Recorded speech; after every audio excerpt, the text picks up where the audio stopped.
girls, grab your beers. Hey everybody, this is Charlie from Anthrax, and you are listening to today's Boondoggle. This is Mark Metcalf, and you are listening to today's Boondoggle with Bailey on Domain Cleveland Radio. You are listening to today's Boondoggle with Bailey on Domain Cleveland Radio. Yes, Kato Kalin listens to this all the time. Welcome to today's Boondoggle. Now here's your host.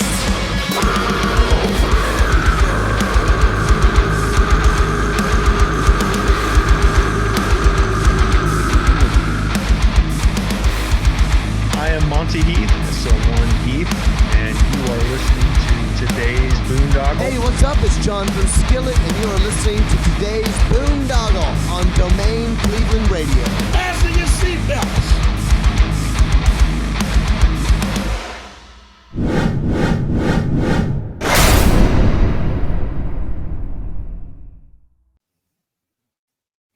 What's going on, everybody? It's Bill Bailey with today's Boondoggle. And real quick housekeeping note, if you are watching us on YouTube or BitChute, Rumble, or Odyssey, please hit that follow and subscribe button. And if you're listening to us on Spotify or Apple, Google, any of those podcast platforms, please hit the follow and subscribe button so I can continue to bring you conversations like the one I'm bringing you today. We're bringing back our special edition Monday Night News episodes for this particular guest. I've been watching some of his interviews on the SGT Report, New Templars, and a couple other of the outlets that are out there. And what an amazing story. And I definitely am happy and excited to have him on my show tonight. I'm talking with Mr. Nathan Reynolds. How are you doing? I'm doing wonderful. I'm really glad to be here, Bill. Yeah, I'm really excited to have you here. And, I mean, you have quite an amazing story, and I want to get into that. Usually, though, when I have people on for the first time, I get a quick background, and I know yours is going to be a little different and interesting. But before, things got crazy, I don't know, like, what childhood was like, but do you remember as a kid, like what you originally wanted to be when you grew up? Man, good question.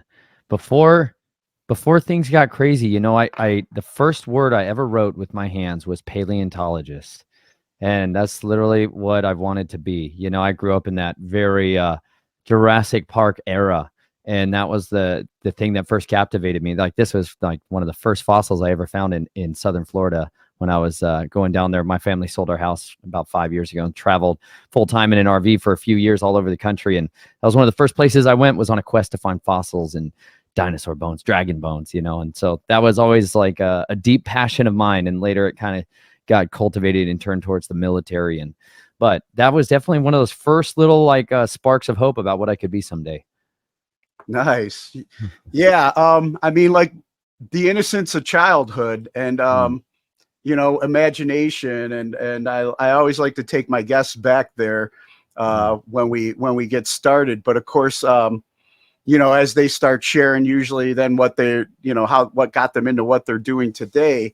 I know yours, from what I've heard on the other broadcasts, took like a different turn. When did it start for you? Like, the innocence of childhood. When did things not seem right, and that you realized maybe you weren't in a I guess for you it was normal. It was the normal family as a youth. But like, when did you start thinking things aren't too normal?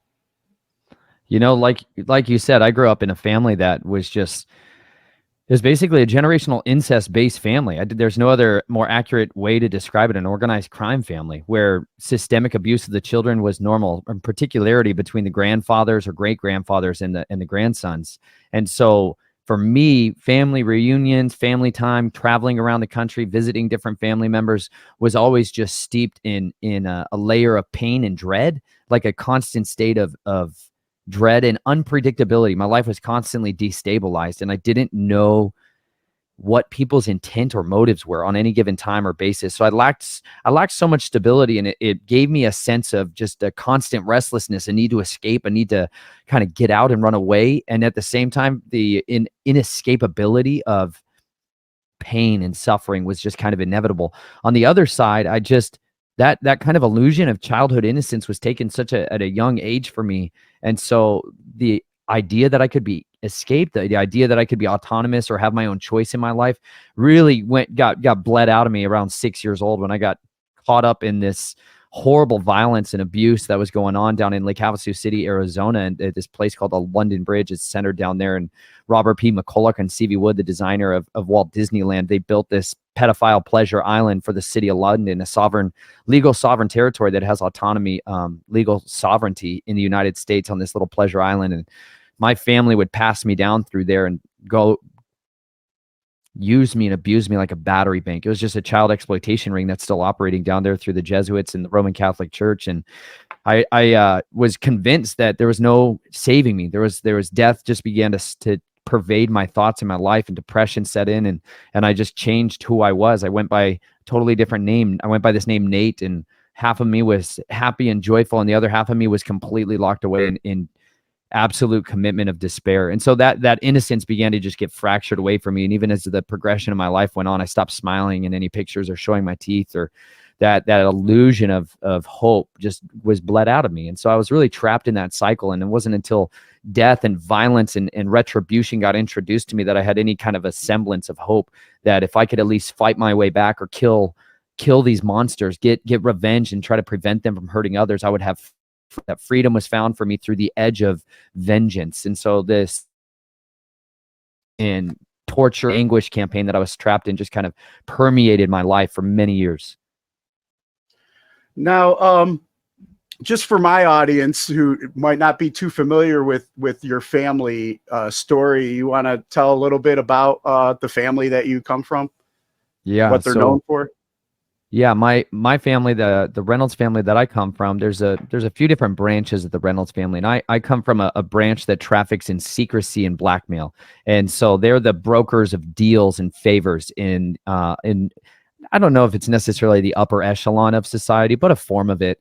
And they believe they have the generational divine right of kings, that they have the bloodline of the serpent in their blood, and so they're ensconced in this serpent worship. And what happened is a few generations back, the ancestors of mine that were archaeologists uncovered these serpent mounds. They began to be collecting of a lot of ancient, they would say Indian artifacts now, but it really wasn't that. They were looking for a priest class. There's a serpent priest class that permeated Mesoamerica and Central and South America and North America for generations. And they were looking specifically for tomes and books that talked about rites and rituals in order to call up the plumed serpent, of which America gets its name. America is named after the land of the plumed serpent. That's literally the name of the Quetzalcoatl, as others had referred to it. But they came across these tomes and these rites, and they began to enact these ritual magics in order to bring up these serpents and these beings. I'm not talking about some kind of like ethereal fairy mythological creature thing. I'm talking about these entities, these creatures that have a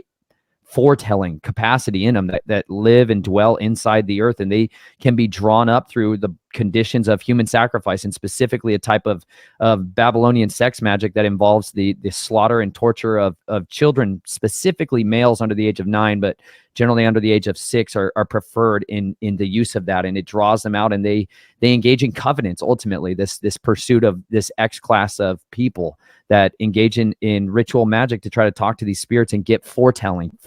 They want to know the future. And so my family made deals with these spirits and covenants with these spirits, and the cost was always curses, these curses that would come upon people, that people became the expendable masses that were fed into this system of death. And so this is where a lot of the power broking for the Reynolds family had its origin point. And so my mother, on my mother's side, that I come from, they are ones that are much more based in the Roman Catholic Church. And so when those two families joined forces, the Reynolds family and the Zarnowskis that I descend from, there was this mixing between those old religions. And so my family utilized child exploitation rings in order to procure blackmail documentation and evidence against not necessarily people of power sometimes, but a lot of them, it was just anybody they could compromise. At the end of the day, they believed that to control other individuals specifically, I'm talking about this old religion. There's other networks that people want to talk about. I'm going to explicitly talk about this families. I refer to them in my book, Snatched from the Flames. This is like the mafia style people. This is the black nobility, these Orsinis, the Medicis. These are the people that are descendants and heralds back to Persia and back to Babylon. They really believe sincerely they have the divine right of kings. They have a different seed line, a different bloodline that gives them the right to use people as cattle, as property. And so this is why humans are human resources, even as we've been conditioned and brainwashed in our society through the compulsory education system, that people are products that can be utilized just the same as we would think of a cow. And so that ideology, that doctrine gave them what they believe was legal justification, physiological culpability to pursue dominance over people. And this is what my family grew in power and ability and capacity in order to compromise other individuals. And they used either the vice or their price in order to find a way to compromise people. And that really is the compromise really is the currency of the kingdom of darkness. And this is what I was born into. Wow. Yeah. And like for the audience too, like what are some of that the public would know about the Reynolds family? Like where your wealth and fame comes from. The main more, especially in North America, the Reynolds family that most people are going to be akin to is descendants of individuals that used something called the Judas coin, which was a coin that was believed to have been passed down, one of the 30 pieces of silver that was used to betray Yeshua, Jesus, by Judas. And those 30 pieces of silver, when he cast them back at the feet of the Pharisees, they said, we're not going to use any of this for the temple. Let's buy a field of blood. And they would bury poor and lepers and outcasts in that field. Well, those 30 pieces of silver that were used for betrayal have been used by these occult societies, by these oath-keeping societies in ritual magic in order to try to manifest a titan, that every one of them they believed had a titan associated with it. A titan is like one of the locked up fallen angels that descended in the days of Jared and intermingled with women and taught sorceries, divination, and many of this secret heavenly wisdoms or knowledge to mankind that led to so much of the destruction and hybridization, genetic engineering of mankind in the base society. This is like Enochian magic. They used that coin, they touched it to gold. And this is written about in the public histories of the Reynolds family. It's called The Gilded Leaf, if any of you have any interest in reading it. One of the family members that is a direct descendant of R.J. Reynolds, where the tobacco company, like you guys thinking about Camel cigarettes or the aluminum Reynolds family, Reynolds wrap is much more commonly euphemism for it. But the book is called The Gilded Leaf by Patrick Reynolds. And he even talks about it in there. They call it the Joshua coin. In there because a family member, a descendant son, has to have the name Joshua ascribed in their name, which is a ploy to Yeshua, a more English way of saying that the name of the Messiah. That is a way that they use that. And when they would touch that to gold, they would have this manifestation of it. But there would always be death and tragedy would follow wherever this empire went through. And so this is where aluminum and the reduction of bauxite and phosphorus and where they extracted aluminum has caused so many of the ailments that people are suffering from, whether it's the hydrofluorosilicic acid that's put into our drinking water to dumb us down and stupefy us, or whether it's being dumped on us so that we breathe it in and are just inundated with aluminum and Tums and pharmaceuticals. I mean, the Reynolds family became this massive titan of an empire from the nicotine delivery systems, as well as through the aluminum uses and its various agricultural products. The predominant use of Reynolds products today in nicotinoids is something called neonicotinoids, which are used as systemic toxic chemicals that are absorbed through plants in agriculture, like the citrus industry, so that anything that bites it or tries to attack the plant will die within 2 seconds. So any non-organic oranges that you're eating at the store, literally, if you take that orange juice out and test it for nicotine, it's going to come up positive. You can have as much as a package of cigarettes and a gallon and a glass of orange juice in there when it comes to the nicotine effects that are inside there. So they also began to buy up the food industry. And so they went through the biggest merger in business history in the United States when they bought up Nabisco Foods, which is today about 1/6 of all food that's in the United States that's being distributed, or even North America, is through Nabisco Foods. And so that's kind of the areas that they have engineered and put their wealth into Alcoa, aluminum and metal groups. And they began to diversify their family wealth and their assets. Whereas my family and the family line that I come from, we were kind of like the ones that dealt with the black gold, the dirty money, the black operations style budget for the Reynolds family and for many of these other families that were a part of this. Okay. And then let's talk a little bit more about that side of it. Like, and then like, how old were you when, I mean, you mentioned young age with the great grandfathers and the grandfathers, which sounds like it was almost ritualistic that it had to be them, you know, that, physically assaulted you and stuff like that. But like, when did you start getting into the like condition for the black ops or whatever in the family? You know, a lot of that started when I was 6 years old, and they did this mock ritual of a crucifixion of a man that kind of looked like a textbook version of Jesus. And this is like to traumatize a child so that they would never like maybe go to the church or go to pastors or priests or anybody to try to get help or healing, that they would be fearful. And they use a lot of invocation of the Bible, reading of the Bible as a form of trauma while they're abusing people. And I was brought in to like kill this man, just like stab him while he was on this like cross like thing, you know, this horrible scene. And I got like, they do this ritual and they call up this spirit of death, like an actual entity, like a being that holds the souls of men. And they trade your soul. You do a soul contract, and that you would go into this relationship with them, and you're going to be a soul worker and a reaper for the rest of your life. And when you die, he's going to have access to your soul. That's kind of this covenantal arrangement. And so that grooming for violence and revenge, and that outlet for me to like fight back, started right there. And that training and experience of learning how to use a strangulation cord, learning how to use poisons and planting evidence and infiltrating and sneaking in, all of that began to grow and cultivate from that age on. And my family would travel me around the country to meet with various people that had like an expertise in infiltration. Like they had a farm up in Michigan, in southern Michigan, where they trained attack dogs, like very, very proficient attack dogs and guard dogs and sentinels for properties. And so they would bring us up there during the summer and teach us how to use our skill sets, or try to develop them to be able to get past these dogs and be able to try to get and fight around them. And so I was passed through a lot of these different places around the country. My family had a massive estate up in Rochester, New York, under the Hamilton family, and they had all these sensors and alarms for security. And my uncle at that time was former New York City police officer who was training me on how to use different mechanisms to get past the security. And the neighbors at that time were the Clintons. They had one of their private houses that was up there. And so Secret Service was there on the property. And part of the training was to try to learn how to get past Secret Service. And I went through all of this different kind of forced training schisms to try to breed me into this soldier of revenge, this soldier of fortune for the family. And this got more deeply ingrained to me, and I began to go out and kill and enforce these oaths and cutting out the tongues of these people that spoke the secrets. The Jesuits have a very deep obsession with enforcing their oaths, and they are adamant that people that break their oaths, they cut their fingers off, they cut their tongues out, they cut their intestines out, and they would kind of convince me or groom me to believe that the target I was going after was a pedophile, was somebody that was covering up these crimes, was collaborating to traffic other children around. And so I would go out with this rage and this like unleashing of myself upon these people and try to finally have freedom through the edge of a knife or through the end of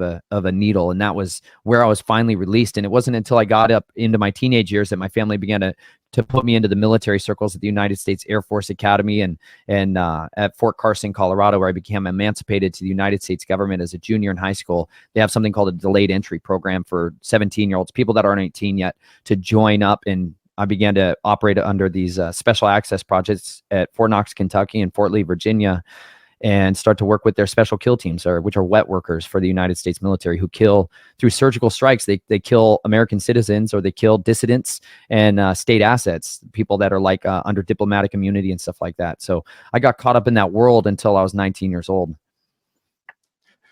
Gotcha. Wow. And like, I mean, like you said, they started you as a kid. And I mean, you know, most people, they see a child, that's the last thing they're going to suspect, that, you know, you're coming to kill anybody, you know? So, what a ploy. You also mentioned the, with the secret religions, like the serpent people. And And when you were telling that story, I was thinking, well, man, we got the Serpent Mounds here in Ohio, in Southern Ohio. And so that gives that a whole new reason for me to look at that. Like what else is being done there? What I've been told, it's, you know, it's all Indian land and stuff like that. But then I was also thinking of Thulsa Doom from the Conan movie, how he turned into the serpent. And how, you know, sometimes Hollywood will kind of tell you, you know, little things that sprinkle in some truth with the fiction. I'm wondering if they were talking about the serpent religions, you know, or trying to tell us about that in the Conan the Barbarian movie. But I my head goes all over the place, so I know I'm getting off track there a little bit. But so you're trained as a child. You're to kill the people that broke the oath. They're telling you, you know, that these people are trafficking children and pedophiles, but, you know, part of your childhood was being the victim of pedophilia and incest. So is that to get that rage focused on that? Or like also, I mean, you were a product of that, and then you're being sent off to kill that. I guess that's just part of the mind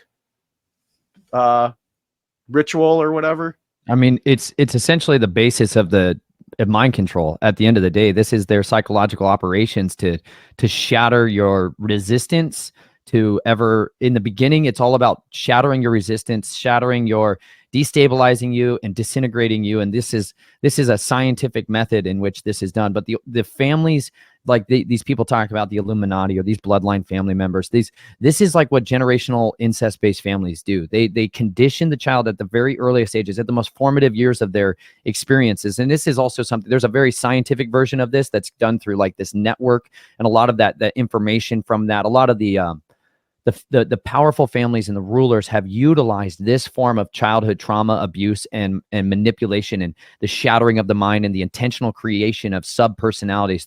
We would use these words like dissociative identity disorder or multiple personality disorder today, but it goes all the way back to the Book of the Dead and these Egyptian magic and sorcerers, these people that were like Balaam and Janus and Jambres, and these people that were practicing and trafficking in this ancient knowledge of how to split the mind at an early age and start to imbue spiritual powers and components into different compartments of the mind. It's a way of, like, in the midst of a lot of these vampires and these people that could go without sleep and that were drinking of blood and the consumption of human flesh. It's because these are ways of hacking the human body of a person in order to extend your normal abilities. Like down in Lake Havasu, they would literally drain out people from their adrenals and from their thalamus and from their amygdala. They would produce these compounds during the course of these traumatizations in order to extract pharmaceutical products that they would sell as a byproduct of this. They would grind up the desiccated bodies of these victims and use the bone meal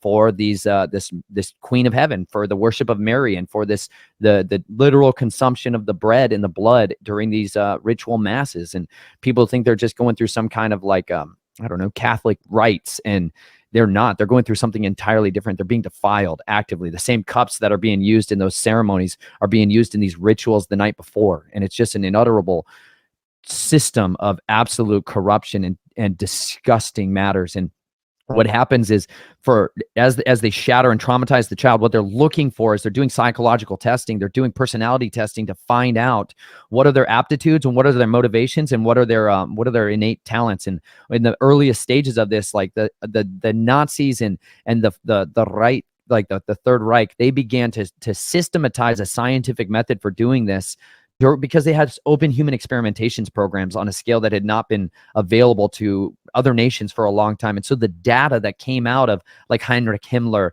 and Eichmann and some of these other individuals, like the physical data that the scientists had that literally became their bargaining chip for these occult sciences to be able to be brought over to the United States, also to the Soviet Union, and in a massive part too that's not talked about, over to Great Britain. And this is why, if you start to follow out where did these mind control cults come from and where did they go, if you start to trace back a lot of it, you're going to find wherever those scientists took that knowledge, it is where it got bred in. And so this is why there's huge strongholds of these mind control rituals and abuse being done in Great Britain and Canada and or in South America and in Australia, New Zealand, anywhere where the crown, the city of London had their fingers, as well as where the United States exported it to. So that was like the scientific side of it and component of it. But these families have this old religion access to this information, and they've been using it for a long time. And so when they identify those talents, they then start to groom them and train them. They bring in what's called a handler, and that's not some kind of like,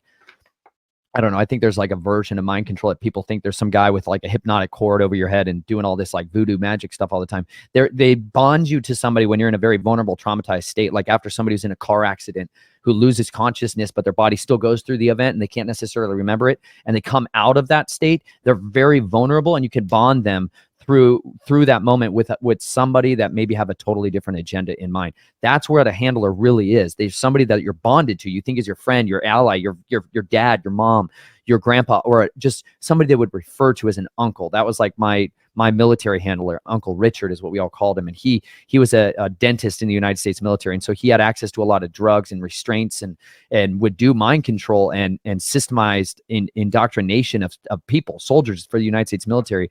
And he was the one who has really created this program, this training program with my family to try to weaponize and create what's called like an X-class assassin. These are people that are specifically used to do espionage, counter-espionage, and infiltration on targets that are like at a state level. So like ambassadors and family members of spies, it's just a bunch of spycraft stuff, and it's just disgusting because they like to use this stuff for snuff films, and it's a bunch of disgusting ritual magic that they're doing, but they're doing it under a scientific guise of like, oh, we're heroes, we're saving the country, and we're fighting for the better interests of it. But even when I got into the United States military, they were trafficking people at Schriever Air Force Base, and they were doing the exact same kind of stuff. They were trafficking people and drugs on a much bigger scale than anything I saw when I was dealing with the Vatican and the Roman Empire. Like, they were just as guilty and culpable of this and had their own ways of trying to cover it up and conceal it under this guise of patriotism. And ultimately, at the end of the day, it crushed my hopes of ever seeing like freedom and justice and kind of the gods of heroes that we worship as our soldiers. They all died for me, at like 18 years old. I saw behind the scenes of the special operations group was a bunch of perverters of justice. And it was the death of my idol, and it was the death of my hope for having a purpose for this life. Yeah. I mean, just one of the most recent, I guess, that kind of brings to light some of that, like a lot of the stuff that's been going on at Fort Hood, that's been that's been uncovered, with female soldiers disappearing, or, some of the other stuff that's been going on down there makes me think about that. And it goes way back to, I'm drawing a blank on his name right now, but he was part of the Temple of Set. He was, came from Anton LaVey's Church of Satan, and he was like a major colonel or something like that in the army. Michael Aquino. Yeah, out in the Presidio, and what he was doing there with the kids on the base there in the child care or whatever that they were getting caught. I mean, it's just, it's like, I served. I did 20 years, and it's like, I'm proud of my service. We got Veterans Day coming up. We, a lot of us, we go in for the right reasons, but then you find out, these different layers of compartmentalization, and I'm with you. The more I uncover and unravel on this journey, the layers of the onion, makes you sit back and think, man, what cause was I really, a part of? Yeah. And I never want to detract from individuals, their service. Like you said, you're proud of your service, and I totally understand and respect that. There's a lot of things I did in the military that I'm absolutely proud of, and other people that I was with, but I saw that other layer of it that skewed it. They killed my best friend, my battle buddy, Grimmel, because I shared a room with him and was screaming out stuff at night and sharing information on operations that I was doing with him, because I was dying. I was dying inside, and I was experiencing what I thought was finally going to be the special kill team that I'd like dreamed of having assets and intel team. And I thought I finally had a people that were going to help me be able to just go effectively dismantle these pedophile rings, especially out in Alexandria, Virginia. There's a lot of there's a hub for it in the District of Columbia, and there's this network that spawns out of Virginia in particularity that I had been wanting to hunt down for a long time. And so when I finally thought I was going to get released to do that, I saw that they were just as quick to destroy all of us. They literally turned on teammates of mine and killed them. They sent other assassins after us and said, like, oh, he's gone rogue. They came up with all this propaganda and stuff against us. And so just as quickly as they create us, they would destroy us. And they would send one of us after somebody else who we would think, oh, this is another trafficker. This is another pedophile, just like the others. And what you find out as you infiltrate it is that this is another one of our agents who's deep cover. And yet they're having us kill him because he found out information that they don't want coming to the light. And at the end of the day, I would be infiltrating some of these estates where people are engaging in this ritual black sex magic, this Crowleyan sex magic, and they're doing the very thing with all kinds of people in the room, and that they're only letting us extract or bring out one person, and so they can put one of their guys in his place. And it's just this constant game of these disgusting compromisers, people that are willing to climb this inverted pyramid up to try to be at the feet of Pharaoh. At the end of the day, they're just as willing to do whatever it takes to get to the top. And this is at the heart of it, like why morality has been systemically bred out of the United States military, not in every area, but in many of the layers of the core tenets of who has the power and the control in our culture and in our society, whether it's the political, the military, or the judiciary side. They systemically breed out people who say, I do not consent to that I will not go along with that agenda. And that's the tough side of it. Is I talk to a lot of soldiers, I talk to a lot of veterans, I talk to active duty officers who are high ranking. And at the end of the day, many of them are fantastic people who work very, very hard. The military has provided them sustenance for their family. It's provided them a form of stability and training and leadership that they really needed to change their lives in a positive and beneficial direction. That's not the kind of people I'm talking about. The areas of major concern are the ones that is in that compartmentalized arena. And so much of that in our country, the United States now, has gone into the defensive contracting side of it. It's gone into a very different people, like the founder of Blackwater, the Knights of Malta, founder of Blackwater, like so many of the Jesuits and the Holy Roman Empire has infiltrated our military and created many of the echelons of the military contractor groups, and then many of our operational secret services. The clandestine operative groups are just extensions of that same disgusting pedophile cult that's out there. There's a great book for any of you that actually want to examine history and want some veracity of some of the things I'm talking about. Johnny Cerrucci is like a forensic historian who put together these incredible books. This is one of the best ones I can recommend. It's called The Illuminati Unmasked. And it deals with everything you need to know about the New World Order, like what's on your shirt right there, sir, and how we will beat it. This is, oh yeah, dude, he's got it. Ready to rock. Bro, read it. I mean it. Read it. Yeah, I've read it already. Oh, you have, man. Yeah, see it. Yeah, a long time ago. I do need to do a refresher. Well, if you want to do a refresher, do this one. This is an even better one, which is called The Eaters of Children, the Pedocracy Exposed. How access to power is granted through the rape, torture, and ritualistic slaughter of the innocent. This one is absolutely excruciating to read. I'll be super transparent with you, especially if you have any semblance of abuse in your background. However, it's very insightful to understand how power is utilized through compromise and how that compromise has been the modicum of control for so long in this society. And it's not something that's new. It's an ancient hate. It's an ancient hate for innocence. There is a radical, intelligent evil that stalks people in the darkness and is looking for ways to ruin the righteous, ruin those that have any kind of hope or faith or courage or conviction. And this is the way they systemically breed that out. Johnny Cerrucci does a fantastic job of breaking that down without any punches pulled. I'll say that much. Yeah. I definitely need to reread that book and then order that second one that you just showed. Mark Dice was another one that I got into. I used to read a lot of his books. But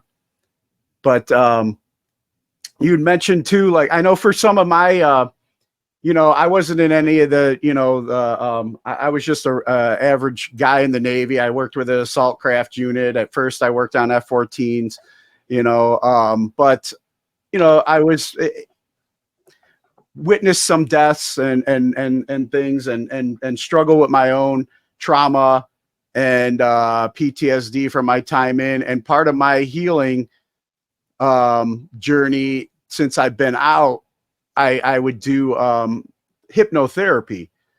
I would get hypnotherapy done, and I was part of this group that would meet for a retreat, and it helped me quite a bit, because through trauma we compartmentalize things or bury certain things, that we don't want to deal with, don't want to think about, but the body keeps the score, and eventually it starts working its way out. And I had a long history of drug and alcohol addiction. I'm 14 years sober now. Wow. I got sober around the same time I got saved when I got out. But they would talk about, the power of the mind and our subconscious mind. And they'd also talk about some of these were professional therapists that would teach us these skills and we would do on ourselves as part of our healing or whatever it have done to us. You talk about some of the SRAs that they dealt with, satanic ritual abuse, and it was like one of the first times where I heard it being discussed, as a thing. Back in the day, there was the satanic panic, and everybody right away would just like bury it, like conspiracy theorists, conspiracies, oh, that stuff doesn't exist, that doesn't happen. But these groups had dealt with, helping people that had split, from this trauma. So it made it more of a reality, for me during that. So that's when I started more going down these rabbit holes and investigating. And that's where I heard your story, obviously, on SGT Report. But as you were along in as you were along in your journey, and especially in the military and stuff, when was the turning point for you that you knew, okay, this isn't, when was that wake up? When did you start finding yourself and pulling away? In the summer of 2008, I was at a station at Fort Lee, Virginia, but I would go off on different operations, and one of them I was taken down to Fort Bragg, North Carolina, which is kind of the home of the Joint Special Operations Group, the CAG, and combat action teams, and some of the tier 2 and tier 1 operators for the United States Army in particularity. And they have like an underground area that's more in like the civilian. When you go on a I don't know, well, you've been on Navy bases, you've been on all kinds of military bases. So it's like there's a lot of them are basically like 1950s holdovers from when the Cold War was running. And so underneath the vast majority of them, they built underground centers, like control centers, in order to be able to operate in the continuity of government during a nuclear strike, a nuclear exchange with the Soviet Union at the time. And in one of those areas that was down beneath a housing district on Fort Bragg, I got brought in to do what was called a weapons test. And a lot of those weapon tests are combatives testings and proof of concept. You want to find out whether the combatives programming system that one group is using is more effective than the other. But I was brought in to try to fight another agent who was working for them at the time. And I ended up fighting this guy and was forced to fight him to the death. And it shattered me. In my it killed the illusion that there was something better inside the special forces that I thought. It made me realize that the leader who was over it, a 3-star general at the time, had a completely ulterior motive in mind, and he was utilizing soldiers to just brutalize and destroy other soldiers, and it just killed me. They call them Blue Falcons. You know what that means? It's like guys who kill other soldiers, and it just destroys your morale. It destroys you. It destroys your hope and your identity, because you just realize at the end of the day, you're the guy who's screwing over your buddies. Like, I don't know how many people were left as orphans or fatherless, and you get tired of it. And I was really tired of it at that point, because I knew this man at the end of the day was just like me, who is very likely raised in a very abusive lifestyle like me. That's why they choose, when they want to recruit somebody outside of one of the family lines, they're going to go look for traumatized, sexually abused children. Like my family, when they want to groom somebody else to be like another asset for them, my family today, that like I wrote this book, published it, and came out against them in every way, because they were continuing on with another generation. I went to them and tried to offer them forgiveness and like, listen, like I wanted restoration And because, like you said, like I had a powerful encounter with the Messiah that changed me forever. And I realized like forgiveness for me was the key that was going to unlock this door, because there was so much bitterness. There was so much bitterness by that point in my life. You know, like I unleashed that, and I threatened to kill this general in front of a bunch of other people. He was plain clothes. He wasn't in his uniform. I didn't know exactly who he was. I found out later, and he kicked me out of the unit. He stripped me of everything. He blackballed me in like a serious way. He sent people after me to destroy me. And I mean, they shoved me on so many drugs and put me in these neuro-linguistic programming. They have centers for assets out of containment, which is what I was classified as, somebody that had lost the ability to obey orders. And they chemically castrated me. They ruined me. They took my mind and my sanity from me, and they took it from the other guys that were on my team. And within literally a matter of months of that moment, you know, all of them were either suicided or dead by their own hands or the hands of others. And this is this Omega programming that they put into their killers. This is why all these guys who are their loose gunmen come from something called Project Orion, which is a mind control program to raise up assassination, well, school shooters at one side of it, mass shooters, people that'll go in and just cause carnage and mayhem and death. And at the end of it, they always kill themselves. And this is by design. It's the first thing of programming when they split the brain that they put in there is their way out, is a way of either suicide pills, or they're going to be strangulation cords. And if they have a firearm, they're going to shoot it. And this is what happened with James Holmes, the Batman killer in the Aurora Theater shooting. He was found at the side of a vehicle with a gun, trying to pull the trigger over and over again, trying to kill himself, and he wasn't able to do so. And that disrupted their plans. He was an incredibly brilliant guy who was a neuroscientist, literally like a neuroscientist, and brilliant guy. And his counselor, therapist, was the former head of the psychiatric unit for the Central Intelligence Agency, the home of the mind control in that regard, the Catholic Intelligence Agency. And this is this washout program. Once you go through that, man, they just look and find ways to try to suicide you out of it. And this is why people say, quote, the statistic of 22 soldiers killing themselves every single day. And it's not even remotely close to the accurate, true reporting. That study didn't even consider or evaluate Texas and California, the two highest population densities of soldiers in the United States. Those numbers are way closer to 40 to 90 soldiers a day that are murdering themselves by design. This is what the Veterans Affairs is established to do, is to kill off our soldiers and our veterans as effectively and efficiently as possible. It is not in your better interest to go have your checkups and all the other versions of that. Their computer is literally looking for people, that dissidents that they need to kill off.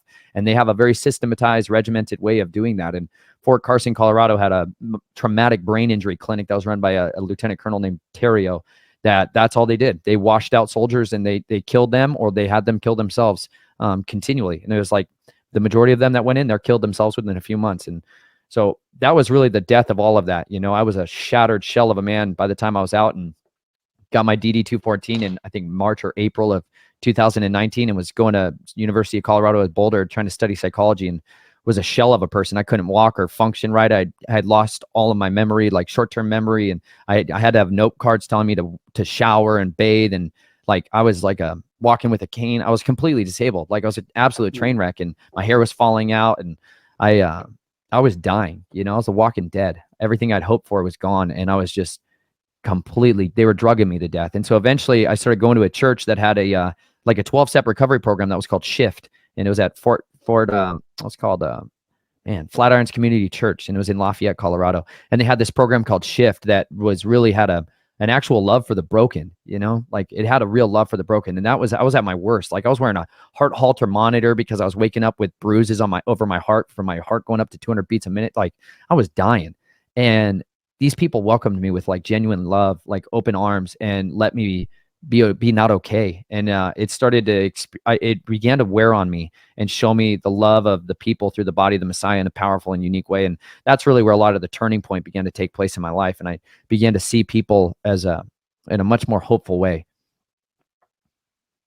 And it was, well, wow. First, you know, I obviously very similar or very different, you know, backgrounds we come from, and very, very different service we had, you know, in the military, but a lot of similarities to your journey and your story you were just sharing. Like I had to realize too, like when I first was going to the VA, you know, I was just getting over medicated, you know, and then that was leading to other side effects and I found the majority of my healing and my journey outside, like I said, with the hypnotherapy was outside. I've done things like float tanks and, cryo and, more natural ways. But I also found my recovery in a Christian 12-step recovery church that, like you said, accepted me for the mess I was. I mean, I was that sailor that, didn't think anything of it to go to the red light district and have sex with hookers and not, now this time later looking back, I was probably a customer contributor to trafficking, unintentionally, but the drinking and the drugging and it was distraction for me. It was numbing my trauma. It was a distraction, either through sex or alcohol and drugs. But, I got out, I was, about to lose my children, going through separation with their mother. And after my last deployment, and I knew that was my bottom, I wasn't going to lose my kids. My kids were actually the first time I actually, felt like I actually truly loved somebody else, because I always felt like I was very selfish and self-centered and just going out for pleasure for myself, but it was a Christian recovery group that started my journey. And it also was like, as I was sobering up, realizing, pharmaceuticals and everything, the VA, they'll train us up to go break stuff or, hurt and maim others. But when we come back broken and maimed, they have a long way to go to try and put money towards really truly healing us. And like you said, it's like they're using these assets to we end up either killing ourselves, and some of the other ones that are in the higher I guess the special ops and stuff like you were talking about, they don't want them getting out and talking about this stuff. And he also had me thinking too, with that programming, how they set them up, school shooters, movie theater shooters, anything that's helping push the current narrative, because they want us all disarmed. They don't want America to be able to defend them. They don't want the people, the peasants, being able to defend themselves against the whatever the ruling class is pushing for us. So why not, use them for false flags and stuff within the, very similar kind of healing journey and coming to, just being broken and coming to Christ. And now I'm, still working my program where every day I turn my will and my life over, when I start my day, it's like, God, your will, not mine, to get out there. And it's, I felt this calling to share messages, to share stories of hope for others. I have a lot of veterans on this program, and to share some of what they've done to heal. But I want to get back to your story. Like, so you found that place, and what was it like? You said you wanted to forgive your family, but they're still continuing. What has it been like breaking free from that? And then, as you also already mentioned, there's any of the people that do leave and talk about it are on, they're sending people after them to cut off their tongues. You're currently betraying your oath, correct? On one side of it, I was not into the oath. I was not into the oaths in the same way that they all were. I was like I didn't have an intent and desire to join. I didn't have a motivation in that way. And as much as they manipulated me, I recorded and documented people's oaths, but I was not somebody that was swearing their oaths. The secrecy oaths and things in the military, I said everything they ever asked for. I was all in for everything they thought, because that to me was like a new horizon that I believed in. Whereas I did not believe in what they were doing. I had absolute hatred at the core tenet of my being to these oath keepers, because what I saw was like a doctrine of hypocrisy at the most explicit, horrible level. People that were designing and orchestrating the desecration of innocence, and then turning around and acting like they were holier than thou. It was a great death of any version of religion in that sense that I had. But my family, I was also raised, my parents directly raised us in like a Christian house that was for all intents and purposes, very normal looking. So it gave me a very different lens. Oh, there was one thing I'll circle back to that in a second, but you said something about the shooters and people that are used earlier that I did want to mention, because I saw this. There was a case that just took place recently on Saturday. Those of you that are watching this beginning of November, this is the very end of October, where they had a guy who was discovered Saturday morning outside of an amusement park, inside of an amusement park in Glenwood Springs, Colorado, one that I've been to with my wife as well. I'm from Colorado. For a few years in my life, or about half my life, I lived in Colorado, and Glenwood Springs had what they supposed was going to be an active shooter. A guy was found dead in a bathroom, just in tactical gear with body armor, and at the time they said, rifles with ammunition and pistols with ammunition and fake guns and ghost guns, all these trigger words that they're starting to throw in there, and IEDs and homemade explosive devices.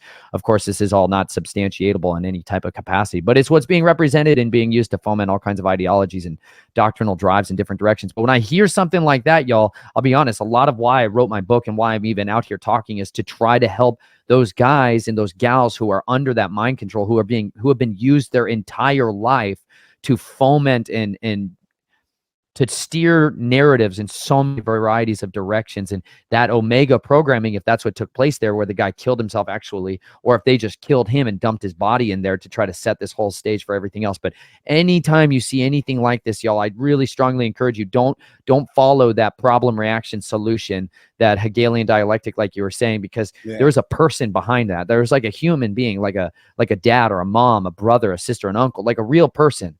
It's an absolute tragedy, and you have no idea of the circumstances that have gone on in that person's lives, and the version of it that they're going to represent could have just as easily been mine.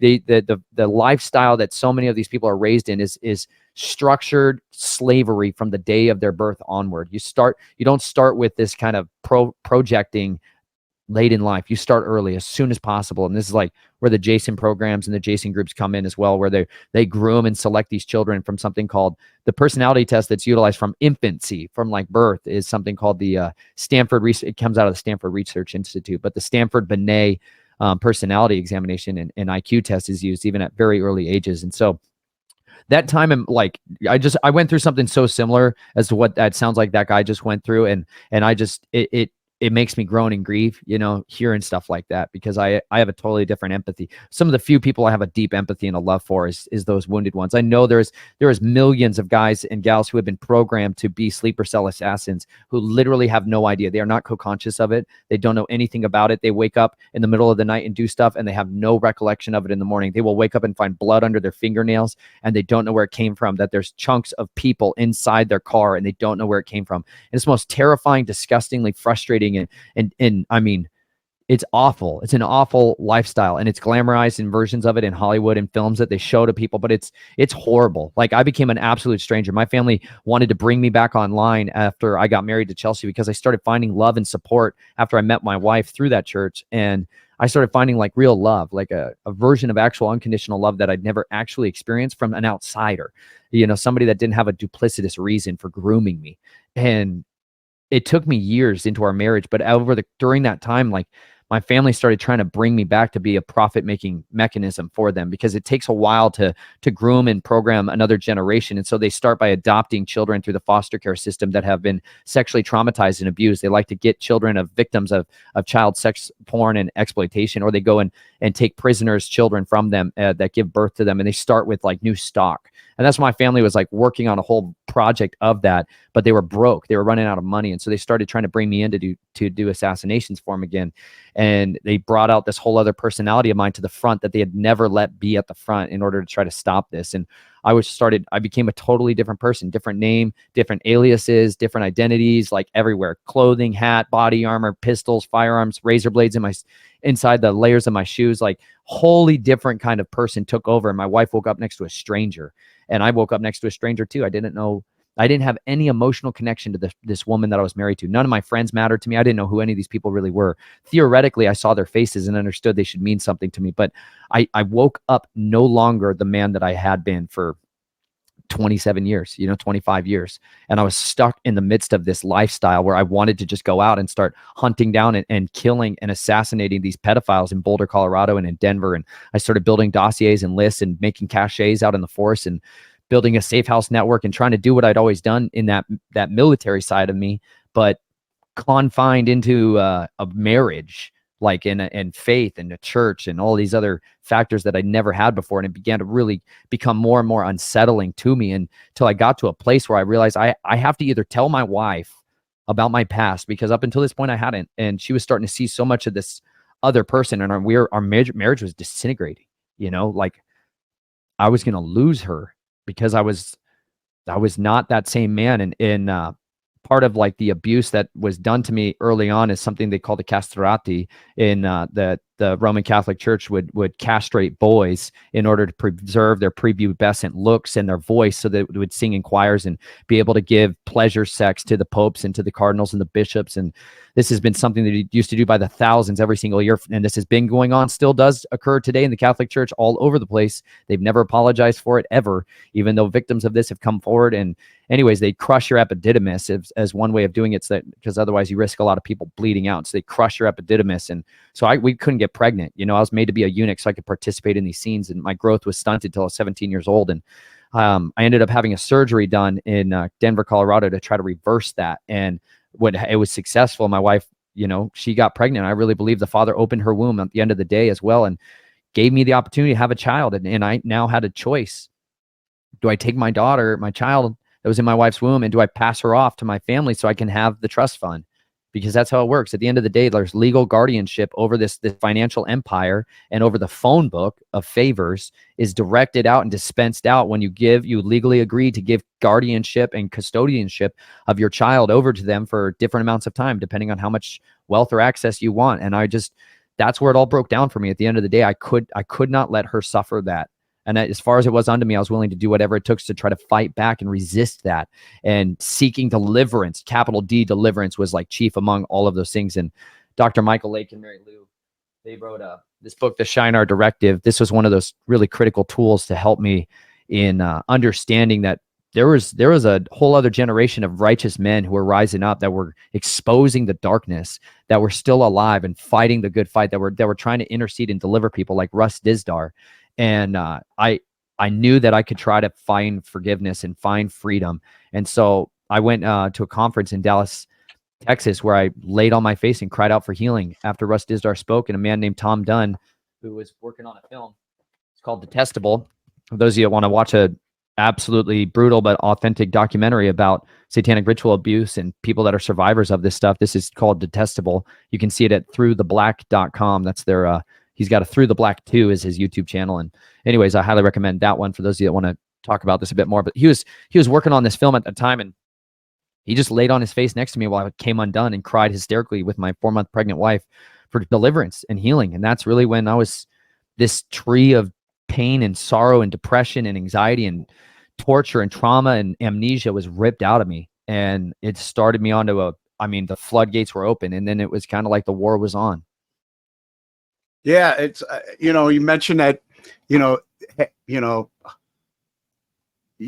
to maintain, I guess, the family trust fund and access, you would have to submit your daughter to the same thing that your family submitted you to for that very same reason. And it's amazing what just becoming a father, especially I don't know, for me, I have 2 daughters, and just how much that changed my heart, or began the change of my heart. So that was, you have this history, you open up to your wife, you share everything that, and obviously has stayed by you. Mm-hmm. What have you done? I know when I first came to Christ, there's they have you kind of do a renounce a bunch of things from your past, but what was your ultimate cleansing, and how do you feel you're completely free from that subconscious, any kind of trigger or whatever? Or do you ever fear that something could be reactivated? I don't. Well, just two parts to that. First of all, I'm not like completely free and healed. You know what I mean? Like I have been for 7 years now. This is like almost 8 years that I've been really committed to trying to heal and get restoration and deliverance. And I continue to seek that out. But I'll say this, like there is a lot about child rearing that is very triggering and destabilizing at times. And I think that's a baseline for most parents of how much of yourself that's going to die and how much of your ideas, your dreams, your hopes, your desires has to lay down in order for you to raise another generation and try to give them a life that you never had. And it's on one side of it, it's very difficult, you know, like the sound of babies screaming, of children crying was so systemically used. Once they identified that was like one of the biggest, quickest ways to cause me to split or dissociate and cause me to go into that trauma state. So that was utilized on me on such an ongoing and perpetual basis. It wasn't always physically seeing it happening. They sometimes literally just put recordings on of that in a room and make you hear these horrible, horrible, unutterable screams. And it would just cause me to shatter. And so raising children, that has been without question still one of the hardest things. Like I have sought deliverance and restoration for, but it's still very, very painful. It's still very raw, you know, and it's like a big, I mean, it's a weakness. It's a weakness that makes childbearing very difficult for me. My wife, we have twin babies right now that's quite rowdy at times in the house, you know? And so that's still an area that's like an open wound, but the side of like reactivation and stuff like that, there's people that still try to probe into that. Even in my comments, people that send me emails. Back at the time we were living in our neighborhood, people, my family in particular, would send lettered envelopes that were different colors and different cards and note cards with different capitalized words and like trigger letters and the ultimate goal is what's called return to sender programming, where you come back to the cult. They want you to just come back to the cult. At the end of the day, they're like, we love you. We'll always love you. All you got to do is come back to us and say everything you ever said was a lie, and you'll be welcome back in, you know? And like, they just want to weaponize that whole like false reconciliation. It's a real mind control freak show when it comes to how they try to bring people back into cults. It's just like pimps trying to get their prostitutes back in under their wing. And it's gross. So that side of it is still something that they'll try to probe and utilize, but it doesn't work effectively. And that's because I also have a very devoted diligence to prayer and asking the judge of all the earth, the righteous one who saved and delivered me, to intercede for me on my behalf and to shut that down. The prayers in the back of my book at the, let's see. Anyways, I have these prayers for trauma and fragmentation that Mary Lou Lake, this book, Witches Don't Want Christians to Know, a highly recommended read for those of you that are curious about all kinds of stuff that I'm talking about. This is her own, a woman, the wife of Dr. Michael Lake. She shares her testimony of growing up in a more like Druidic and witchcraft-based family out in the Ozarks of Missouri and Fort Leonard Wood, this mind control base that the United States military, the Army, uses like crazy to create a bunch of mind-controlled slaves. This is her book, but in the back of it, she has these prayers. She had these prayers for trauma and fragmentation and morning and evening prayers, and those were integral for me in getting deliverance and continuity today of interceding for the Father to be my hedge of protection and the destroyer against my enemies. But deliverance from generational curses was a huge component of it. And when I was at that conference down in Dallas, Tom Dunn praying for me was like a really integral piece of it. But I also kind of shelved some of the like healing side of it because it was like really overwhelming. But a woman had walked up to me during the conference and handed me this notebook, like a printed out papers from this website that did resources. It was called Isaiah54.org. They've since had their website got taken down more recently in the last, I don't know, year or two that I was speaking out about this and promoting there. They have prayers specifically for breaking of generational curses related to Freemasonry. On my website, I have like a way of, you guys can read through those prayers as well. But I sat down after like a few weeks of being back in Colorado. I went and read through those renunciations of generational curses that are spoken from these oaths at various degrees within just specifically Freemasonry, which is like, that is what kind of opened the floodgates, because I felt like it dealt with the spiritual strongholds that were there, that those other covenants that were over me, the curses that are invoked, why people are about these oaths, even guys that get into, I just had another guy reach out to me who was trying to do work for a plumbing association, and they had a union that wanted him to swear until his death to labor and work and meet every meeting. It was like a literal blood oath vow for a labor union, you know, like these are serious soul contracts. And people will people that know better inside those organizations are master manipulators to get people to consent to this, to sign their name, and then to announce this publicly through their voice during a ceremony. A ritual is what it's called, y'all. Ritual magic is still what runs the world. The Hippocratic oath that most doctors are swearing is literally a pledge of allegiance to this pantheon of gods. If you read the original Hippocratic oath, it is an ideological binding, a soul binding to the gods of Apollo and so many other different deities, other mighty ones, that these are who are invoked in order that you can practice this hermeticism, this form of magical working today, this white robe police class. Not every doctor and person is spiritually under that necessarily. However, many of you are under that without realizing it. And this is why the renunciation, this word that they use is called repentance, saying, I no longer consent. I no longer agree. I ask that the Father would remove every oath and forgive the sins of every oath, vow, covenant, and contract I ever made connecting me or any aspect of my being to the kingdom of darkness. The generational curse is light to 3 or 4 generations. When they swear these oaths, they're stealing the generational blessings for 3 or 4 generations, and they're going to receive that. And then the curses are placed upon their children and grandchildren and great-grandchildren. This is why guys or gals that are trying to live a normal life or try to become righteous, if they're that 3rd or 4th generation since one of their family members pledged allegiance to these deities, their life goes into turmoil until they come in. So you'll see Masons will start to try to recruit people. You will see Daughters of the Eastern Star trying to recruit specific people because they're getting low at the end of that generational curse, and they need to refresh it again. And so praying and renouncing these oaths, y'all, almost every person has it within 3 or 4 generations, someone in their familial tree who swore these oaths. And when you renounce it, you literally get a spiritual cleansing, a cutting off of that, just people that are jacking in and stealing the energy of life from you and from your family. And so I am a huge advocate of people taking time and praying off a breaking of generational curses from that. And so that's what's included in the back of my book as well. Yeah, it reminds me a lot of with some of the people that I've worked with on my journey of faith, with the soul ties. For being, as sexually promiscuous as I was back in the past, and how we, that's supposed to be a sacred act, and we're the 2 flesh become one, the covenant of marriage and stuff. And they had me working to remove a lot of the soul ties for that history that I had, and real quick too, you mentioned Russ Dizdar. I had his book, the Black Awakening. Yeah. That I read, and I was looking into him more. Found out that he was local here in Ohio, and I was going to try and get him on, but I read that he's no longer with us. That we lost him too.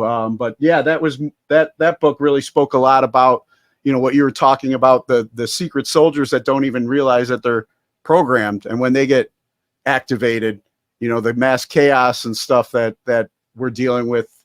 But kind of coming back to I guess also with the Hippocratic Oath, and we just experienced, in 2020, a lot of these doctors that were trying to uphold their oath, but not really serving the people by pushing this experiment that everyone were consenting to. Something else that people should have been being non-compliant or complying with, or whatever, but since I've been on this journey, seeing everything happening, I know spiritual warfare is real, and we're all under so much attack, and there's so much to try and get the godly men united to fight for, our families again, and fight for, our fellow man. It's, we're divided by so much, there's so much that's dividing and distracting everyone. And I still struggle with the flesh, still today, and the lust, the ego, the pride, other ways that we're constantly being bombarded and attacked, and that divides us from coming together. Just reminders of the spiritual warfare. What do you recommend for any listeners out there that may be waking up and realize that they're in a battle, that we're stuck in a psychological prison? Like, what do you recommend? Like, you know, what's your like studying of the Bible, and how do you suggest new believers, or even if they're not believers, you know, people out there start armoring up and we start reclaiming our manhood and righteousness again? Man, I think fundamental and foundational to all of this is to actually, you need to know who your adversary is. At the first most critical component of every engagement is you need to know your target. You need to know who your enemy is. You need to know what you're wrestling with and fighting with every single day and night, and why it's like this. Where does all this come from? Where do these other beings, like, what? Okay, it's easy for us to find, and it's more or less easy for us to find and identify human agents, people that are serving these dark agendas. What's harder for us to identify is because we've been raised in just in a few generations, mind you. This is not how people used to react and understand how the world system worked.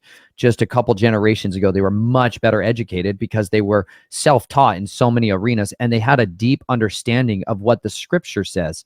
Now, I'm not trying to bind people to a specific translation and a version of the scriptures and stuff like that. But if you go back to the 1611 King James version of it, and you read it with the Apocrypha that was included when it was published, it was more like 82 books that were included in there. And those other books gave you an incredibly particular insight into the mechanics of spiritual warfare that were then taken out of the scriptures later on by the American Bible Society and people in the 1800s. There was a massive shift through the seminaries and the infiltration of a lot of our theological societies to start to take away specific books out of the scriptures in order to change the narrative, for a sense, so that people didn't have access to the same pertinent information about where the physical and spiritual enemies of this lifestyle that we're engaged in, where do they come from, how do they work, what are the mechanics of it. And so many of those were taken out of there. And so one of the better things that helped me along the way was reading some of those, like the book of Jubilees, the book of Jasher, and First Enoch in particularity. First Enoch gives a lot of insight into that. And there's also Second and Third Enoch, which were written by the Enochian magicians and people that are like the sons of Cain. And so you got to be careful in there. But at the end of the day, a firm foundation of understanding is the most critical tool that you can have. And if you've never read the scriptures for yourself from Genesis to Revelation in order, like I do that on my channel, like I give away an entire recording of the audio scriptures from Genesis to Revelation in a much more chronological order, how it used to be preserved, and not the same format that like the NIV or some of these more thought for thought translations that have been thrown out there are utilized to do. But by doing that, it's going to give you a completely different understanding of how the world actually works and functions and operates, because it's the scriptures is a reliable historical text. It's not just some kind of like myths and legends that were kept and preserved.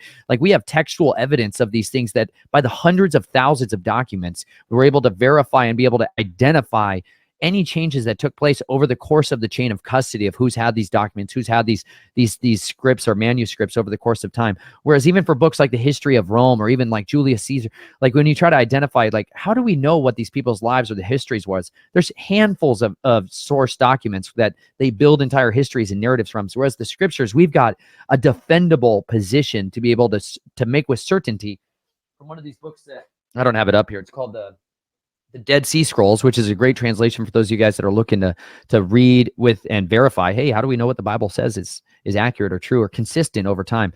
That was one of the better tools that ever gave me an understanding of that. At 12 years old, I read through the Bible for the first time from Genesis to Revelation, and it gave me an insight, a working knowledge for the mechanics of what I was battling with. It gave me an understanding, like, who is this great red dragon? Like, why is it that there are these other spirits that have an agenda, an ancient hatred against mankind, that really seek to manipulate, to deceive, to coerce, and to compromise? Like, where does that come from? And if you don't have any firm understanding of the spiritual realm, you're not going to be able to ever really get your teeth around why. And it's that component of it that if you miss that, you will never be able to truly connect the dots of who are the agents that are pulling the strings and puppeteering our culture and our society and engineering it to such a finalized image of a beast. Like, why are they so hell-bent on making us like beasts? Why are they genetically manipulating our food and abominating us? They could have engineered a society in such a positive and beneficial direction,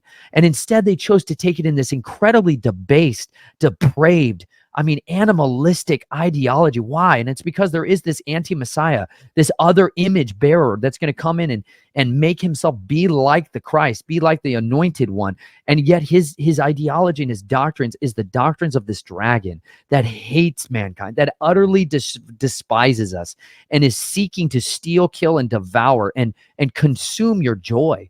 And yet on the other side of it, there is a kingdom of righteousness that truly has all the power, all the authority, all of the dominion, all the reign, and is waiting for us to turn and call upon him, ask him for his deliverance, ask him for his salvation. And that comes through the mighty work of the most powerful man that ever lived, the Son of Righteousness, Jesus Christ, Yeshua Messiah, as I call him now, the one who came and lived a life of authentic power. He walked out how we can love our Father with all our heart, soul, mind, and strength, and love our neighbors as ourselves. And he showed us how to keep the commandments, this weaponization of truth, how we could live it out, and how we could be zealous and bold and courageous for the truth, how to have a hunger for the word that drives back the forces of darkness, that eagerly contended with the doctrines of demons, that upturned tables and drove moneymakers, people that were merchandising the word, people that were manipulating mankind, like that great Roman Empire, and like the 40,000 denominations that have shattered and scattered the truth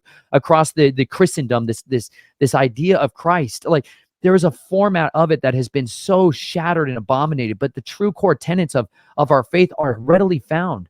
Like, we can find him, we can know him. He's never lost us. If we call out to him, he will surely send forth his mighty messengers, his angels, to help and fight on our behalf, to give us hope and courage, to make us indefeatable in the face of innumerable odds. Because at the end of the day, we are outnumbered and outgunned and outfinanced and outflanked on every side. But the good news is that we know the all-present one, the omniscient one, who has all power and might and control, the King of the earth, is here to fight for us and give us the courage to overcome the cowardice that has just plagued us for so long. And that is why I am so passionate about his kingdom and trying to point people back to his word. Because if people would have a fear of him and stop having the fear of any man, they wouldn't compromise for so little of a price. They would surrender their sovereignty to the one who gave them life, the one who breathed into them and gave them hope, gave them a future. And he would give them a calling, an identity. Like you said, those things that you were looking for in those relationships with these women, that the thing that you needed was a mission of eternal importance. You needed a calling. The heart of all addiction is a need to be loved. We all have a need to be loved. The reason we're going to these other places and these other things, like I was drowning my life away in drugs of every kind, in pornography, in lust, in constant manipulation of the chemical senses of my body. Every chance I could, I wanted to never sleep and see anything in my dreams. I just wanted to not see anything when I went to sleep. And so I was a chronic alcoholic for so long, and drug addict, and getting into those 12-step programs made a huge difference. And I had a lot of years of sobriety, but I lost my footing during the course of a lot of this. And it took me going and reading the scriptures and getting to the book of Numbers, chapter 6, and reading about this vow that if any man or woman wants to take to be more set apart to Yahuwah, to our creator, they can take this vow to abstain from alcohol, from the fruit of the vine, from strong drink, from mind-altering substances, to abstain from cutting their hair and from touching dead bodies, from being connected to death anymore. And I believe that's literally why he has that in there. It's like a vow of sobriety. And I believe that's in there for people that want to be clean. They want to be sober. And when you want to be sober-minded, because your devil, the adversary, rolls around like this roaring lion. He's like, be sober-minded. And so in order for me to have that, I literally needed a physical reminder I could grab on when I walked into people's houses that I used to drink with. And I needed another tool in my kit to be able to try to call upon him for strength, admit my weakness in this area of my flesh. And he has given me power to overcome in a way that I never had before. And so that's why I serve him, y'all. That's why I'm passionate about him, because I want him to be made great. At the end of the day, you know, who are we? You know, we're like grass that withers and fades away. I've seen enough death in my life to know that life is very fleeting. And at the end of it, that he is the eternal one. And I want people to know him and understand him, not because of some religion's sake, but because my relationship with him is literally the source of life for me. Wow.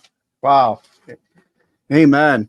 I was thinking too, like, you know, I was at a 12 and 12 meeting this morning.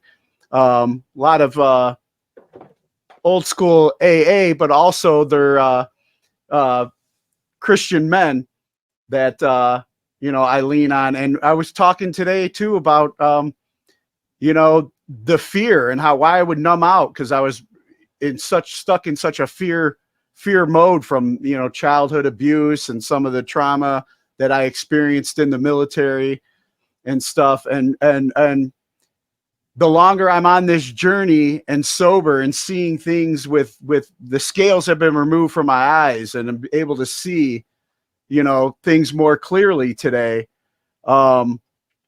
especially the spiritual battle that we're in.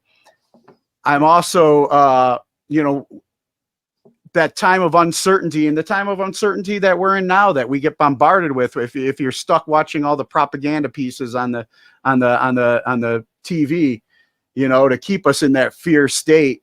I have the serenity prayer, the power of prayer, but the serenity prayer has helped me get through. I just turn it all over. It's like, God, I can't, but you can, and, while everybody else is kind of running around and just willing to, I guess, give in or comply because of their fear state, I'm like, I'm going to trust God in this, and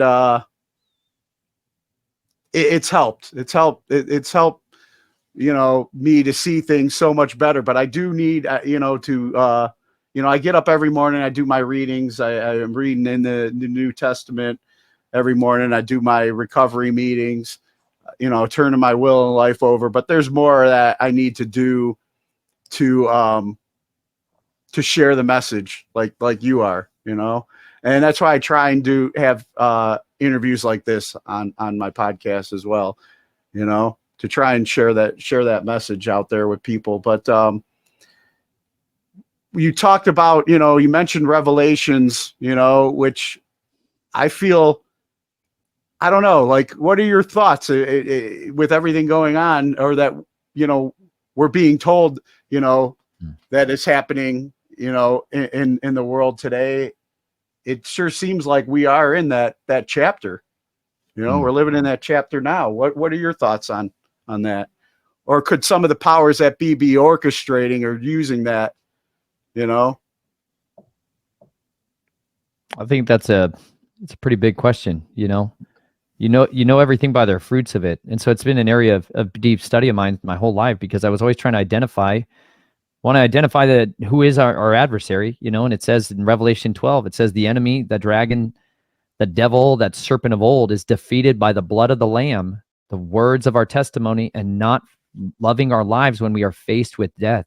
There's a lot of people who are facing down death in all kinds of places all over this world. And there's places that are highlighted and get lots of media attention. There's lots of other places that have absolutely no coverage of the immeasurable suffering that's taking place on a continual basis, of where people are being destroyed. And I think what is happening over in the Middle East in so many ways is stirred up what a lot of people think are like the prophetic revelations of things being fulfilled in front of our eyes. But I'll be real honest, I'm a lot slower to jump onto that at any given time whenever we see it being fomented and stirred up over there, because I've seen such a continuity of manipulation by those agents of evil in order to try to drive narratives and control what has been this doctrine of, fearing this third temple being rebuilt. Like I grew up in the era of Tim LaHaye and Jerry B. Jenkins. For those of you that weren't growing up in kind of the Christian community of the world in the 90s and early 2000s, they sold millions and millions of this book series that was called the Left Behind series. And it really put forth this doctrinal ideology that there was going to be this clear-cut textbook exam of a version of a dispensational doctrine of how the book of Revelation or the end times, the eschatology, how it would play out. And it really imprinted generationally. Another guy, Hal Lindsey, and his great, late great Planet Earth, and these, there's a lot of really formative books that were utilized in the Christian scene in order to program people with what they should expect to see and how they should think that end times would play out. And so when I see the narratives that are happening over in the Middle East, following the scripts that were put out by those magicians through those books, I'm really, really slow to go ahead and jump onto a bandwagon with it, because I know how likely it is that they are going to counterfeit the book of Revelation and the version of it playing out in prophecy being fulfilled in order to enter in a global war that would man, it says in the scriptures, hope deferred makes the heart sick. And there's a lot of people who have put their hope on this version of end times playing out in front of their faces so they can get out of here. They can pull the parachute cord and get out of hiding and get out of dealing with the really hard version of life where you are persecuted for your beliefs. And you know what? It's a doctrine of cowardice, and I utterly detest it. I hate it every time people want to be about it, because you know what? It disgusts me. In the Christian church, I have seen more weakness and impotence from the pulpit and from the believers in the body of the Messiah than darn near anywhere else. I love the worldly people. I really do. Inherently, I have found way more courageous people that are not trapped behind pews in the trenches, the systematized sissies of trench warfare, which is our churches, that have made people think that they are doing something for the kingdom when they are lazy and they are soft and they are easy targets. And you know why their lives are easy? Is because they're doing nothing to advance the kingdom of righteousness. They are doing nothing on frontline ministry. They are sitting idly by while the world burns around them, while pedophiles proliferate in their children's ministry, and they do nothing about it. I have seen more perversion of justice take place in the church than any other place that I have ever been. And I'm not talking about just the Christianity movement. I'm talking about many other versions of it that have taken place in the LDS church and in all of the Roman Catholic church and in the Torah Hebraic roots movement thing. I have seen it in all kinds of places all over this country, because at the end of the day, the Father's given me a gift of insight. I am alive for so many reasons because I was very quick at learning whether or not somebody's intentions were what they're saying, what they're acting like, or was there something inherently ulterior motive going on inside their heart. I'm really good at finding people's skeletons in their closets at the end of the day. And I have seen the most disgusting matters taking place all over this country. And on one side of it, man, it made me bitter towards them. But on the other side of it, it's made me just want to go and find a way to recruit other people. Because at the end of the day, don't go preach to those whose ears have been titillated and scratched by so many lying signs and wonders of people that are masquerading like they care about the word when they're not willing to do what it says. He says, this is the fast I've called for, to go loosen the bonds of oppression on the necks of the people around us, to go and visit prisoners in their times of affliction, to raise the dead, to cast out demons, to clothe the naked, and to feed the hungry. Like, this is what we're born to do. And so when I want to look for what the church is actively doing, like, I notice that our numbers are very few. I noticed that there are few that are on the narrow path, that are absolutely committed to a path of righteousness, that are forsaking all others. And he said, I come to bring violence. He said, the kingdom of Yah suffers violence, and the violent take it by force. He said, I'm not here to bring peace. But the version of Jesus that we represent in all the churches was this very lovey, gushy guy that with this greasy grace that just smeared over all of your sins and failures and your abject depravity. And he's like, it's okay. It's okay. You know, it's not okay. I don't want to be this version of a man that I used to be. I want to be a new creation. I want to be a new creature. I want to be a man who's bold and brave and ferocious and turns the world upside down. Like, I want to be looking at the book of Hebrews and knowing that my life looks like those people who were persecuted, who were sawn in two, who were walking about in goat skins and sheep skins, who had said this world was not worthy of them. That's where I want to be. I want to be amongst those people. So I go to the least of these and I find them in gutter preaching at the end of the day. You know, I don't have a fear of the darkness. I don't have a fear of demons and drunks and addicts. Those people are like my friends. You know, I feel a lot more comfortable with people that are wholly engrossed in depravity and dark. People that are blood drinking Satanists are way more easy for me to talk to than a stereotypical Christian. I'm telling you, y'all, like, I have a lot more in common with them because I understand that they are bold for what they believe in. And I just utterly detest the kingdom of the gray. These people that are lukewarm, that are detestable, and need to be spit out of our mouths, because you know what? There is no such thing. You are absolutely in for the kingdom of darkness, or you're absolutely in for the kingdom of righteousness. And there's no middle ground in this game. And you know what? I'm just looking to go ahead and continue to light this world on fire and try to find out where are the wolves, where are the sheep, and where are the shepherds, because there's a lot of serpents hiding amongst the flock, and we need to work our diligence at flushing them out. And you know what? I'm like a walking nightmare to a lot of people, because I don't make sense to them. The life that I came from is brutal and is disgusting and is deplorable. And on the other side is beautiful, because this is where warriors are born. They're born in suffering. And many people are living a life of constant suffering. They're miserable because they're not being used for anything of value. They know that they're being lied to. They know that they're being used and they're being exploited, and they feel like they can do nothing about it. And that's that mind control. That's that learned helplessness that was instilled to shatter your belief in being a bold and brave, courageous soul winner. You were made to go literally fight for the souls of the nations. You were made to wage a war for the immortal souls of mankind. That's what you were born for. And anything less than that is honestly never going to scratch the itch. No matter how many drugs, no matter how much of the entertainment you're going to look at, you will never be satisfied, because truly the bread of satisfaction you were made to eat comes from the living word, from the water of the word that will quench your thirst, and out of your belly will literally flow rivers of living water so that you never thirst again. He will let you sit down and eat to your bread in satisfaction. He has given me a family. He's given me children. He's given me the opportunity to travel around and live in some of the most beautiful and wonderful places. He's given me a body to labor and to work, and he's let me experience pain and suffering and poverty. And you know what? It's been better because I can lay down and sleep at peace at night, because I know my Father is watching over me and my family. I don't have the nightmares. I don't have the dread. I don't have the fear of people coming in and murdering me and butchering my children in front of my face.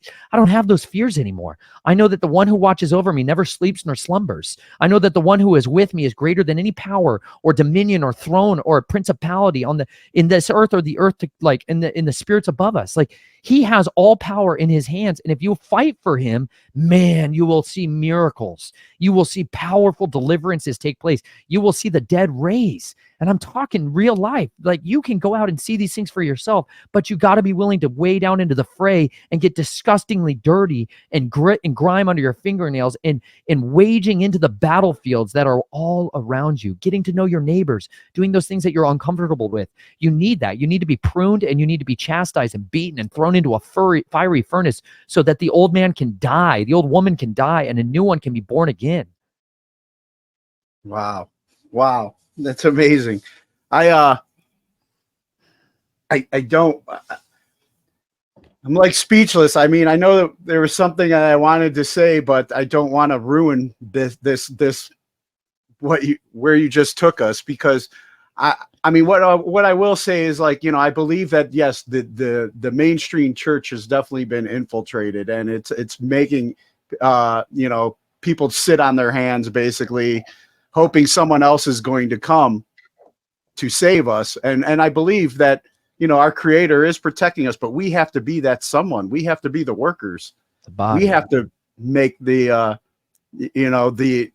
to save us. We have to be the ones to, and like you, I came from that world. I was very involved in the music scene, and there's a lot of sex, drugs, rock and roll in that scene. I'm sober now. I'm a new creation in Christ, but I still go back to that scene to show them the new creation. I'm not there preaching, I'm just being a decent human, and like you said, with you met some Satanists you'd rather hang out with than some of the people in church. I know some of those people. And like I told my one buddy the other day, I go, he shows me more love and more genuine to me than a lot of the people at my church that are like, kind of like, it's safer here, and then they'll cast stones right away, and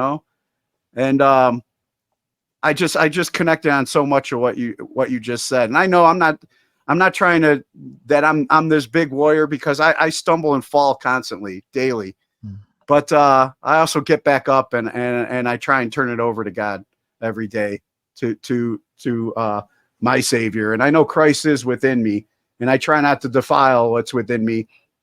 I slip with the eating still, and with the impure thoughts and the lust, but I